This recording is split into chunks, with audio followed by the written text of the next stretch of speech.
Hey everybody, it's Tori the Grubby Pirate and welcome to Boyum Surf Camp and Resort on the beautiful island of Siargao.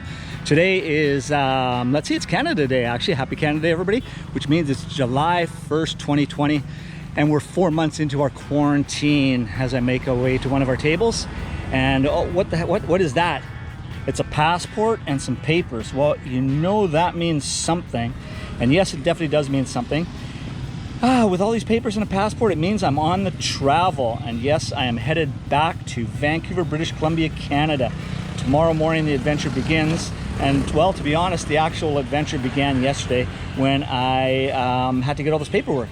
Generally, when you're flying somewhere, it's as easy as just going down to the airport, booking your seat and getting your ass out of Dodge. Well, this time around with the COVID and the new normal, as it's called, or as I like to say, the abnormal, it's a little bit different. Here on the island of Siargao, we've had 0 cases, but actually, you know what? We've actually had our first confirmed case of COVID.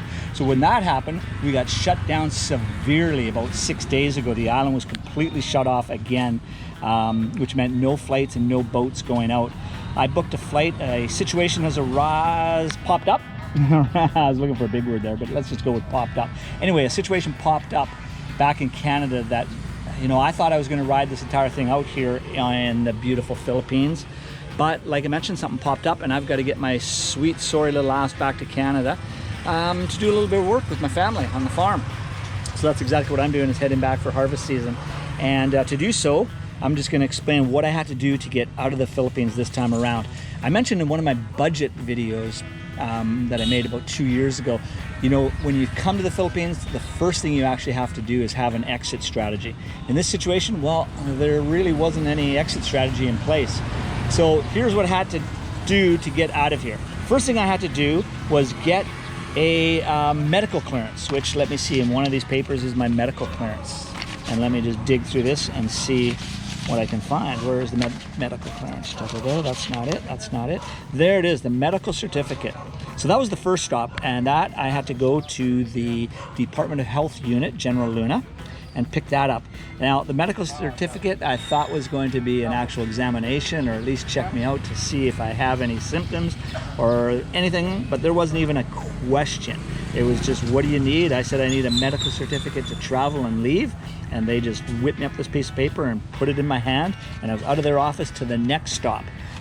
The next stop is this piece of paper, which is my Municipality of General Luna clearance, which means I can leave the general municipality of where I live. Now, when I got there, I was informed that before I could get this little clearance, I had to go and talk to my barangay captain and get barangay clearance as well. So now we're sitting at medical clearance, number 1, medical clearance. Number 2, we had to zip over to municipality and get municipal clearance, but they sent me on a wild goose chase to the 3rd spot, which is the barangay captain in the barangay office. Luckily, the barangay captain is a good friend of mine, so it was pretty easy to track that down. And what I had to receive from the barangay is exactly that. It's a barangay clearance and certification, which just states I am not a resident, because the only people that are residents are Filipinos and actually from this island. I am no more than a visitor who owns a business here known as Boyum's Surf Camp and Resort. And as far as they're concerned, I am a stranded tourist. I've been here for 4 months as a stranded tourist.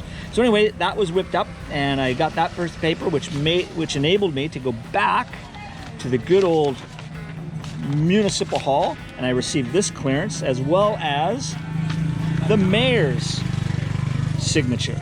And that now officially allows me to travel between the points of General Luna, where I live, and Manila, and any point in between, and in case needed, return. In case something pops up and I can't get out of here, well, then I have authority to travel back here to General Luna. And that's not everything yet, folks. There's another one, number 4, or we're at number 5. We're actually at number 5 right now, and that is a police clearance. Okay, and there it is. I am officially cleared by the Municipality of General Luna Joint Task Force with a CV shield, and as you can see, I have travel authority and apparently no criminal records. So that's always nice to see. definitely. So that's the paperwork that is done. So that took me 2 days. It was supposed to take 4 days, but luckily the mayor signed off early, which allows me to jump on a boat tomorrow.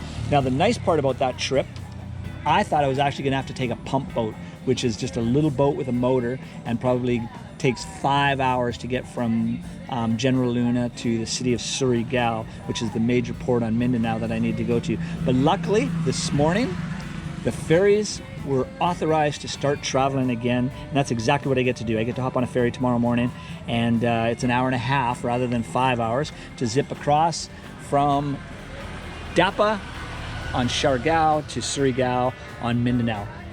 And then in Surigao, I have to hop in a van. I have to zip up to a mall and get one more piece of paper, which is my exit clearance from the Bureau of Immigration to leave the Philippines. When you're in the Philippines for 6 months or more, to leave, you have to have an exit clearance, and that's what I pick up. They're really easy to get. There's not much of a lineup, luckily, at the Immigration Bureau in Surigao, so it shouldn't take more than 30 minutes to grab that.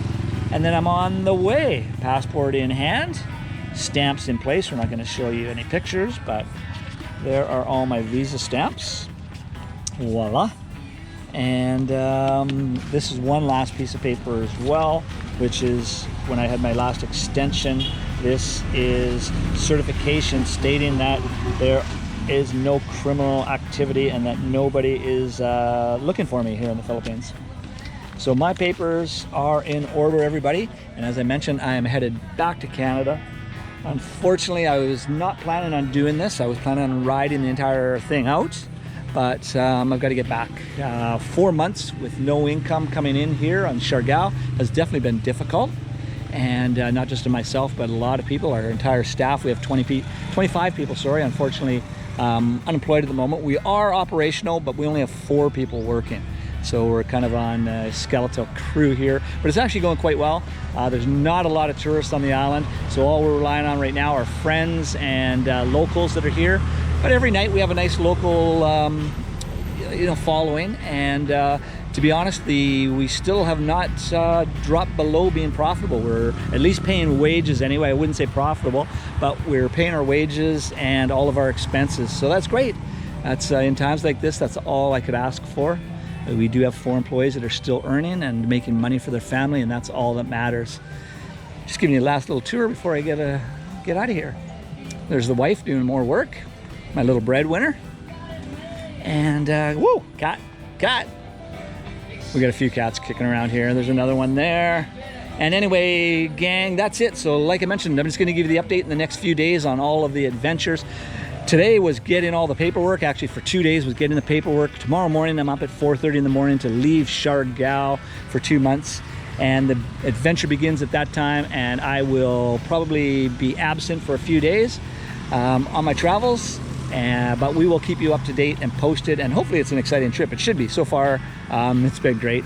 I love this kind of things. Nothing really stresses me out. I like the stories and the adventures that come out of shit like this. So anyway, gang, thanks for tuning in. I hope you enjoyed the video. I hope you look forward to the adventures of the next few days. And please, if you wouldn't mind throwing me a bone and subscribing. We're sitting at 769 subscribers right now. I'm trying like heck to get to 1,000, hit that magic 1,000 mark. And it's difficult. Like I said, yeah, it's difficult. But every time we post a video, we seem to get a few more subscribers. And everybody says it's not easy to build a channel, and it definitely isn't. Especially when you're like me and you're not very technically advanced. You don't have a good voice, but damn, I'm good looking though, huh? Oh yeah, got that going for me. Notice you don't see me very much? There's a reason for that. I was probably made for radio and not TV. Anyway, gang, I'm mumbling, rambling, and probably boring the shit out of you. So you guys all take care, stay safe. This abnormal sucks, but remember, it sucks for all of us. Everything always works out. This certainly will. And I wish you all the best. Thanks for tuning in. Take care. And hey, again, throw us a bone, hit that subscribe button, and we'll see you next time around. This is the Grubby Pirate. I'm out of here. We're gonna go over and say hello to the girls, and they're gonna say we're out of here. All right, you guys, I wanna hear a big I'm out of here. Hi, Jackie girl. Hi, Apple Jane. All right, there we go. They're waitresses and they're shy. I don't know, there's something wrong with that picture. But anyway, guys, again, from beautiful Siargao Island in the Philippines, where it's always more fun, whether you're dealing with paperwork and traveling, hanging out at a beautiful resort like this, it just doesn't matter. It's more fun in the Philippines.